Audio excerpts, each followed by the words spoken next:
माया प्रेम सबैसँग हुन्छ, सबै मनाप्तासँग हुन्छ। तर कुनै कुनै घटना प्रवाहले गर्दा माया प्रेम टुट्छ। टुटेपछि रिसको पुरै आवेगमा के गरौँ लाग्छ। तर पनि त्यो रिसको आवेगलाई कुल्च्याएर राख्यो भने त्यो अवश्य अमृत बन्नेछ। त्यस कारणले जसुकैको रिस होस्, रिस बिनाको मान्छे हुँदैन, विष बिनाको सर्प हुँदैन।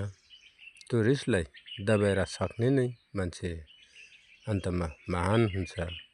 जसको रिस देखाउँछ, जे मनमा लाग्यो त्यही देखाउँछ, त्यसो मान्छे महान बन्न सक्दैन।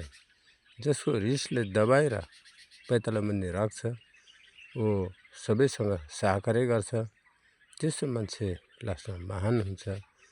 त्यो मान्छे सबैले जसुकै आफ्नो शत्रुहरूले पनि त्यसलाई सम्झेको हुन्छ, माया गरेको हुन्छ।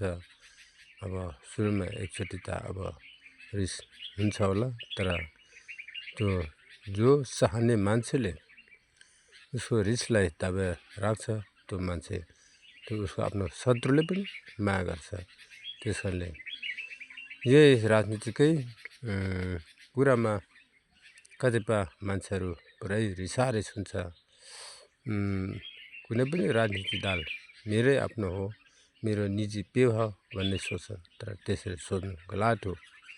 राजनीति भनेको यो सामूहिक हो।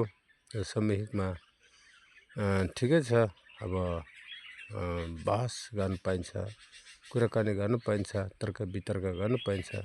तर रिसाइ हाल्नु हुँदैन, तन्तरमामा भनभन गर्नु हुँदैन। चाहे स्टासमा होस्, चाहे कुरा गर्दा होस्। त्यस कारणले सबैलाई संयमता अपनाउनु आवश्यक छ। आखिर हामी एक दिन मर्ने हो।